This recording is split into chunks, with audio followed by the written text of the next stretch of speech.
Hello and welcome to my channel. This is Sherry. This video is going to be about the death of my mother. My mother died July 28, 2021. So it's 23 now when this video is being recorded. So it's been about 2 years. She actually died the day before my son, who passed away, birthday. So his birthday was is July 29th, and she died a day before his birthday. So that's kind of, I don't know what you can say about it, hard, but definitely one of those things that kind of connects to with, a lot of things in my mind. First of all, my relationship with my mom. I am the middle child of three girls. So, meaning we're all the same sex, and I'm the middle child. So I felt like, you know, and I could be wrong, but the middle child, especially with the same sex, can easily be ignored because the oldest is like the first to do everything. So my oldest sister, when she did something, it was like she was the first to do it. She turned a teenager. She was the first one to be a teenager. She was the first one to go to high school, or first one, etc. And then my baby sister, who actually had her real dad there, was the last to do it. And so she was the baby. And plus, with her dad being, my mom being married to him, sometimes they were like their own little family.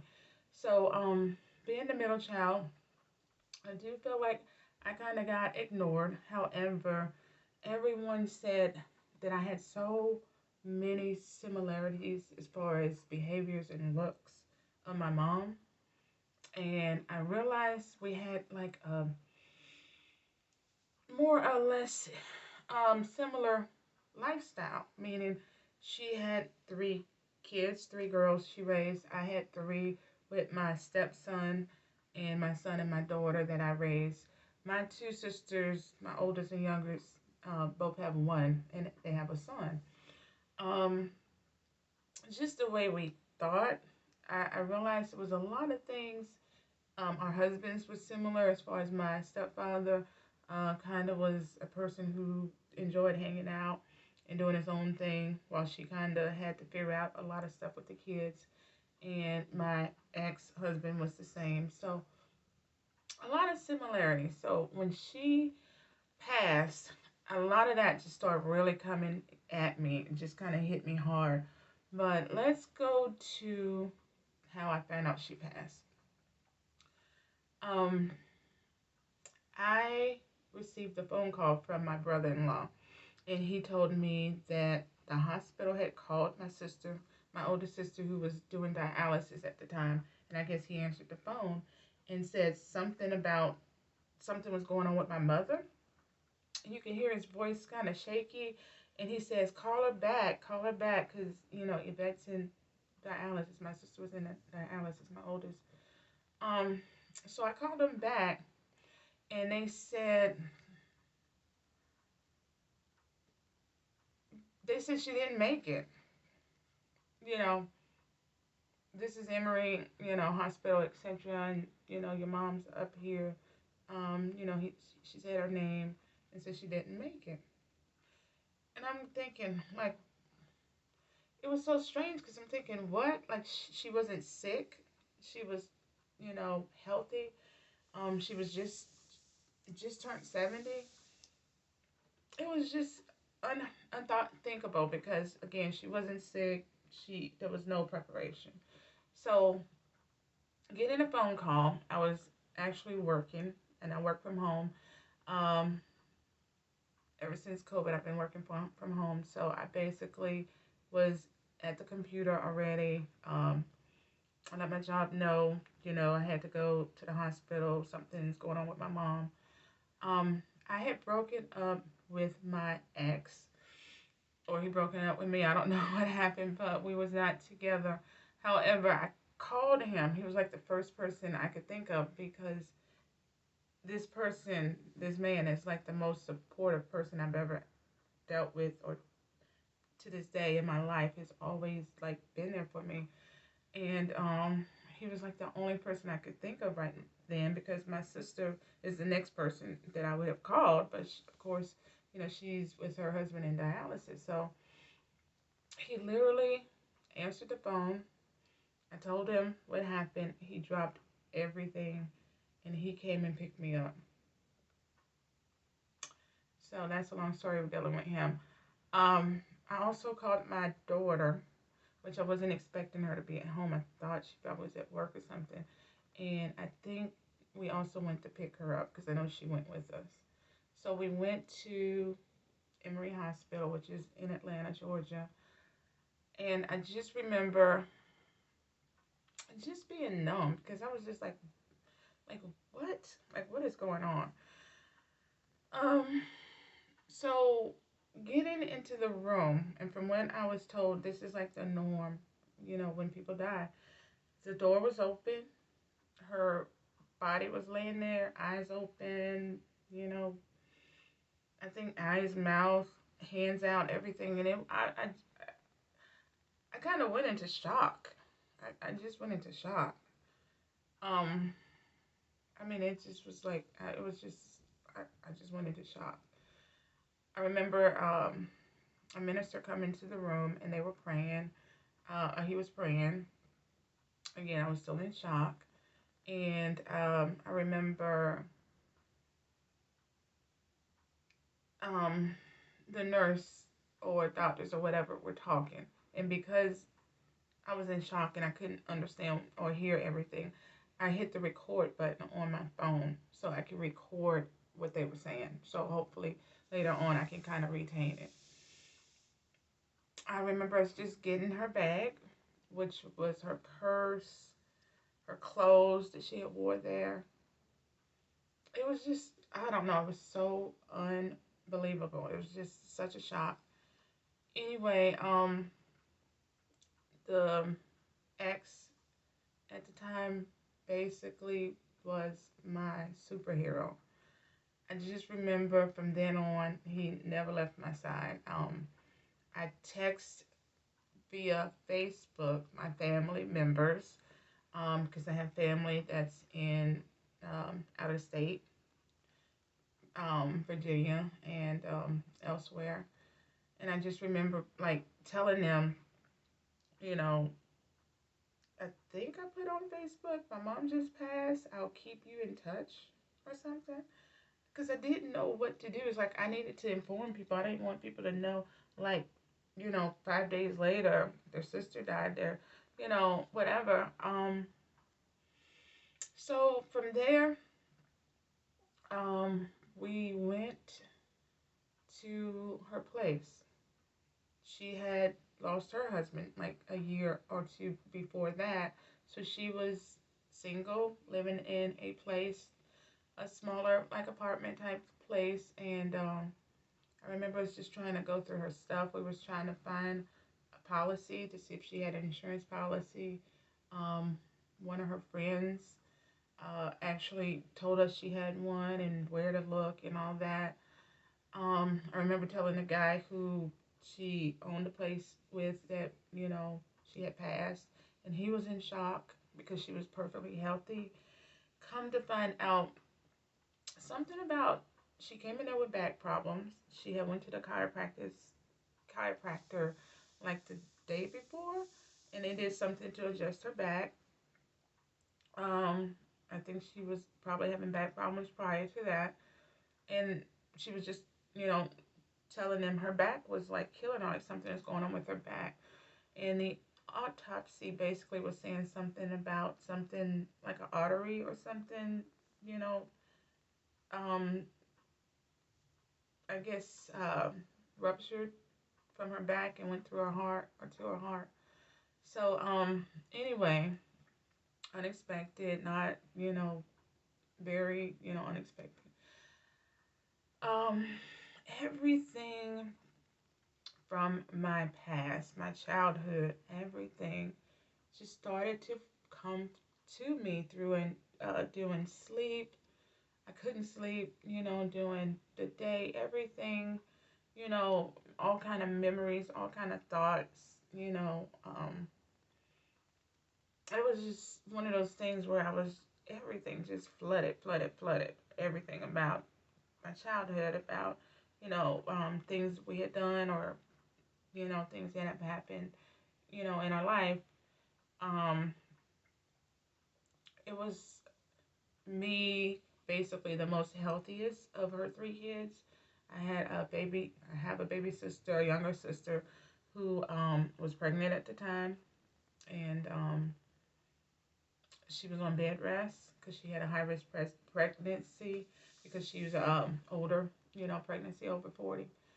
Um, and then I had my older sister who had kidney issues, and so she was doing dialysis and she couldn't really help out. So my ex-boyfriend at that time was, again, my superhero, and he was there with me for everything. We went through her car, and we went through the house, and we had to get things out of the house, and we had to try to get her moved out, because again, that was a rental. We couldn't keep her stuff there. And I just remember just basically going into survival mode and making things happen. But he really was the savior, superhero of my life. And at that time, I just, no way. I think about like that scripture or some kind of poem or something where they say, God, why did you leave me? You left me alone. Um, and God said, why did you say that? Because I looked in the sand, I only saw one set of footprints. And he says, yeah, that was my footprints, basically saying I was carrying you. So I think about that when I think about my ex. It was like, I can't remember me alone having to do a lot. I just remember him basically carrying me throughout the whole situation. And for that, I, of course, will forever, ever have a special place for him in my heart. Um, so um, he helped, with her friend. We created the funeral things. We had, family issues with, my baby sister, and, trying to figure out, who can come and who couldn't. It was COVID. So we had to figure out, who was going to speak, who was not going to speak, and just so many details. At the same time, we had to clean out her house. Going through her stuff was so hard for me, because it's like every little thing you kind of feel her. You felt her, and every little thing you felt more about her. um Having to go through cleaning cars and house places is so hard. It's so hard. And I want to say, because I had lost my son previously, you know I want to say 5 or 6 years for sure before her death. I felt like I had been through the hardest thing I had ever been through in my life, which I did, losing him. So I kind of had more tougher, if that would be, feeling of being able to handle it. I know she had siblings, my aunts and uncles, and I knew that they were heartbroken. I knew that I had a cousin that was super close to her. I knew that she was heartbroken and suffering.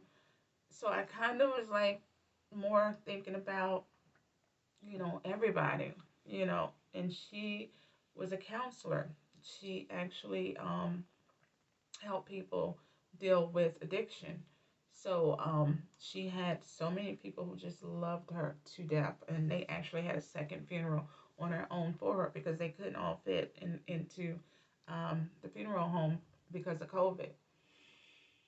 The most important thing for me is that I knew how proud I was of her.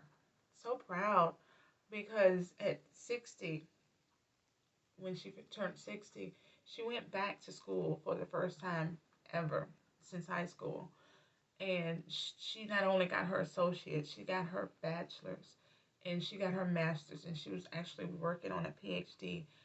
Going back to school at age 60. So she made me realize and feel like age is not an excuse to not complete a goal or things you want to do. And for that, especially, and for raising me, raising us. And I think about walking in her footsteps. Like I said, I had three to raise just like she did. And I had a husband similar to what she had with, my stepfather, her first husband. And I just realized that is not an easy job. One is hard enough.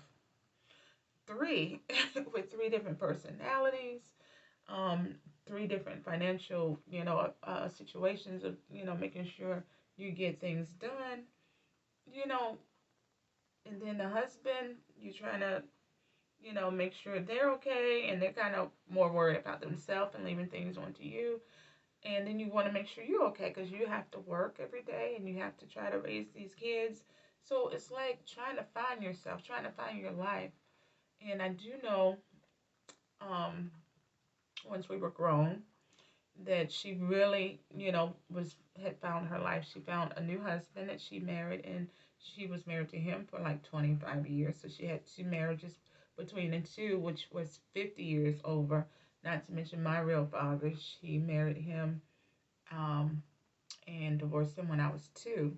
So I would say maybe 57 years of, three marriages. So she definitely was, committed person in, relationships. Um, some women, and she was one, and I feel like I have an aunt that's the same way. Definitely put the man first before the children, and the man is everything, which I can understand if they are like the breadwinner and they're like handling everything. But if you're the breadwinner, which she was, that was kind of hard for me to understand. But I kind of did the same thing, again, following her footsteps. However, thanks to my ex, I've learned that's not the way you're supposed to be. The man is actually supposed to be a man, and you actually can be a woman. So some of the things she, showed us, as far as that was, different than what I know now. But it's just a big empty hole in my heart and a big empty piece of me missing. And I think about her a lot. Just like with my son, I think about my son every single day, and that's really heartbreaking. But I think about her more than I thought I would, because I feel like sometimes I see her and I know her, and like I am her in some ways, because some of the things that I do or I think is like so similar to her. Even though she was one of those people that was like, um, she didn't share a lot. I didn't know a lot about her childhood. I know she was the oldest and she had to raise my aunts and uncles, and so that kind of made her real tough. And I know that she was like this tough woman. So, just, I was a little afraid of her. Like, I'm a God fearing person. So, being fearful of God is a good thing. So, being fearful of her is a good thing. It makes me respect anyone older than me.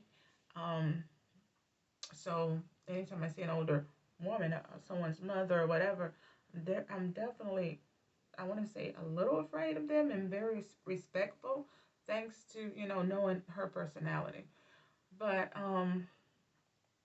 it's just one of those things, like, again, being the middle child and, not feeling as if I got the best attention. I did have some rough patches in my childhood, and I'll mention those in other videos. But I don't blame her. And I do know, other family members do, but I don't. Because I realized walking in her shoes, she did the best that she could. And I went through more than any of the three of us. And I still don't blame her, because I do feel like she did the best that she could do. You got three kids, you have a husband, you have a life. It's like, where do you find yourself? And how do you, do the day by day?